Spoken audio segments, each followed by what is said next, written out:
আচ্ছা বলেন তো, আপনাদের মনে সবার দুঃখ কষ্ট আছে না নাই? আরে কথা কন, আছে না নাই? আজকে এই সূরার তাফসীর যে শুনবে শেষ পর্যন্ত, from beginning to the last, আমি আসিফ হুজুর এতটুকু স্লেটের মাটিতে ইনশিওর করে বলতে চাই, সূরাতুদ দুহা আপনার মনের সমস্ত হতাশা, সমস্ত কষ্ট, সমস্ত দুঃখ নিমিষেই দূর করে দিবে। কোন সবাই সুবহানাল্লাহ। আসুন আমরা সূরা সম্পর্কে বেসিক কিছু নলেজ আগে নিয়ে নেই। এই সূরাটা আছে 30 নম্বর পারায়। বলেন সবাই, কত নম্বর পারা? এই সূরাটার আয়াত সংখ্যা হচ্ছে 11টা। বলেন সবাই কয়টা? না, এটা সিলেটের সাউন্ড হইল না। বলেন সবাই কয়টা? এই সূরাটা এমন একটি সূরা যে সূরাটা মাদানী চ্যাপ্টারে নাজিল হয় নাই, বরং এই সূরাকে মাক্কি জীবনে নাজিল করেছে একজন। আওয়াজ দিয়ে বলেন সবাই, তিনি কে? আমি আসিফ আজকে লম্বা কোনো সময় নিয়ে তাফসীর করতে পারবো না। In a very shortcut way আমি কিছু কথা বলছি, খুব ভালো করে কোট করে নিবেন, মাথায় বসায় নিবেন, অন্তরে বসায় দিবেন। এই সূরা দোহা প্রত্যেকটা যুবককে আজকে শিখিয়ে দিবে, কষ্টের সময় ভেঙে পড়লে চলবে না। কষ্টের সময় মাজার হারকে শক্ত করে আরো 10 ধাপ সামনে এগিয়ে যাওয়া লাগবে। এই সূরা প্রত্যেকটা যুবককে আজকে শিখিয়ে দিবে, একটা মেয়ে ছাড়লে কি হবে। দুনিয়াতে একটাই পুরী নাই, আরো কয়েক লক্ষ সুন্দরী মেয়ে বাংলার মাটিতে আছে। এই সূরা দোহা তোমাকে শিখাই দিবে, whatever you have lost in your past, that was nothing. Allah will give you something that will definitely make yourself happy. যা হারিয়েছো ওইটা পারফেক্ট ছিল না, আরে যে চলে গেছে সে তো আমার হওয়ার যোগ্যতাই তার ছিল না। আর যেইটা আমার নেক্সট আমার কপালে আছে ওইটা আমার জন্য better, perfect and best option. ঠিক কিনা বলেন? This is the lesson of সূরাতুদ দুহা। আসুন আমরা সূরা দুহাকে মোট 3টা ভাগ করব।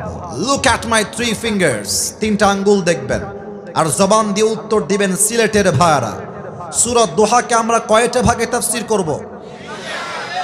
একটু আস্তে হয়ে গেল, বলেন সবাই কয়টা? আসুন এই সূরার আয়াত সংখ্যা আমরা আরেকবার শুনে নেই। আয়াত সংখ্যা হচ্ছে মোট 11টা। বলেন সবাই কয়টা? যে কোনো সূরার তাফসীর করতে গেলে first you have to know about the background.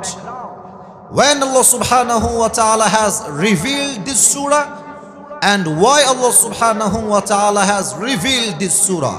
এই সূরা কখন নাজিল হয়েছে, কোন প্রেক্ষাপটে নাজিল হয়েছে এবং কেন নাজিল হয়েছে, এটা না জানলে সূরার সেন্ট্রিক্যাল যে ম্যাটারটা আছে, সেন্ট্রাল থিম যেটা আছে, সাবজেক্ট ম্যাটার যেটা, মূল আলোচ্য বিষয় যেটা, এটা আপনার বুঝে আসবে না। ঠিক কিনা বলেন?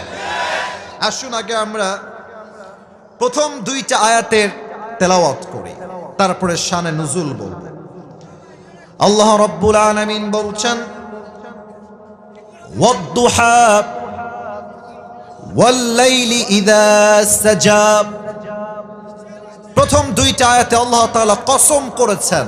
প্রথম কসম আলোর শপথ, দিনের আলোর শপথ, সূর্যের কিরণের শপথ। ওয়াল-লাইলি ইযা সাজা, আর রাতের শপথ, when it covers with darkness, যখন এই রাতটা হয়ে যায় নিঝুম আর নিস্তব্ধ। তাহলে প্রথম কসম দিনের আর দ্বিতীয় কসম রাতের। সবার থেকে আমি উত্তর চাই এবার। প্রথম কসম, they are very strong and powerful. আওয়াজ তোমাদের জোরে আছে বামের চাইতে কম্পারেটিভলি। সবার আওয়াজটা সেম চাই, this should be equal. Everyone একই সাউন্ডে বলবেন। প্রথম কসম, আবার প্রথম কসম, দ্বিতীয় কসম, আল্লাহ রাব্বুল আলামিন নবীকে মূলত প্রথমের দিকে অনেক ওহী নাজিল করেছেন। একদিন পর, 2 দিন পর ওহী কন্টিনিউয়াস প্রসেসে নাজিল হয়েছে। একবার ওহী নাজিল হতে হতে হঠাৎ করে ওহীটা স্টপ হয়ে যায়, নাজিল আর হয় না। আবু লাহাবের স্ত্রী ডাক দিয়ে বলছে, মুহাম্মদ, নাউজুবিল্লাহ, একটু জোরে বলবেন একটু পরে। বলছে, মুহাম্মদ, তো রব তো তোরে ভুলে গেছে, তাহলে না ভুললে ওহী নাজিল হয় না কেন? নাউজুবিল্লাহ পড়বেন না? আবু লাহাবের স্ত্রী ডাক দিয়ে বলছে, মুহাম্মদ, তোমার শয়তানটা কোথায় গেল? ওহী নাজিল করে না কেন? ওহী নিয়ে আসে না কেন? আবু লাহাবের স্ত্রী শয়তান দ্বারা জিবরাইলকে বুঝিয়েছে। নাউজুবিল্লাহ পড়বেন না আপনারা সবাই? এই কথা শুনে নবী করিম সাল্লাল্লাহু আলাইহি ওয়াসাল্লাম খুব হতাশ হলেন, খুব কষ্ট পেলেন যে আল্লাহ কি আমার উপরে নারাজ হয়ে গেল? আল্লাহ কি আমার উপরে অসন্তুষ্ট হয়ে গেল? ওহী নাজিল হয় না কেন? আল্লাহ রাব্বুল আলামিন নবীর সমস্ত কষ্টকে দূর করতে তৎক্ষণাৎ সূরা দোহাটা আরশে আজিম থেকে জিবরাইলের মাধ্যমে নাজিল করে দিলেন। কোন সবাই সুবহানাল্লাহ। তবে ব্যাখ্যাটা এখনো শেষ হয় নাই, মিলাই দিচ্ছি। আমি তোমাদের ডানে কয়েকজনকে বলবো, লোক উঠুক বসুক, ক্যামেরা অন থাকুক অফ থাকুক, তোমরা কথা বলবা না। আমি কিন্তু খেয়াল করে তোমাদেরকে ধমক দেই না, কারণ আমি ধমক দেওয়ার জন্য এই মাহফিলে অ্যাটেন্ড করি নাই।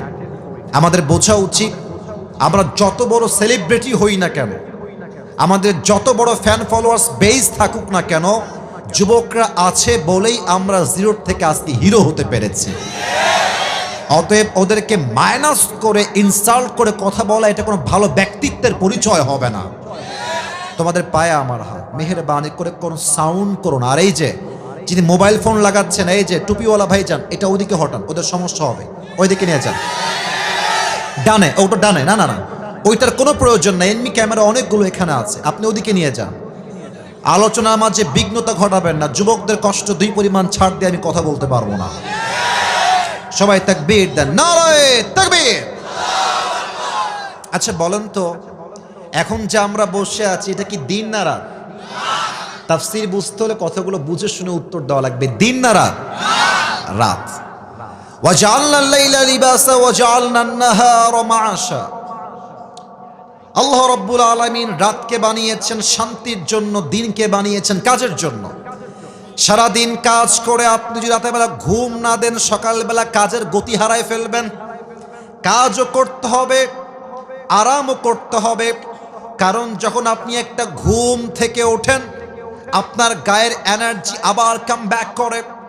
যদি আপনি দিনেও কাজ করেন, রাতেও কাজ করেন, হয়তো 2 দিন কাজ করবেন, 3 দিন কাজ করবেন, 3 দিন পরে আপনাকে হারিকেন আর খুঁজে পাওয়া যাবে না। কথা বুঝলে বুঝতে পারা, না বুঝলে বুঝতে হবে। আল্লাহ রাব্বুল আলামিন বলছেন, নবী, ওহী যে আপনাকে আমি দিতেই আছি, নাজিল করতেই আছি, this wahi and revelation has impact and power and pressure. নবী হে, এই ওহীর একটা ভর আছে, ওহীর একটা ভারত্ব আছে।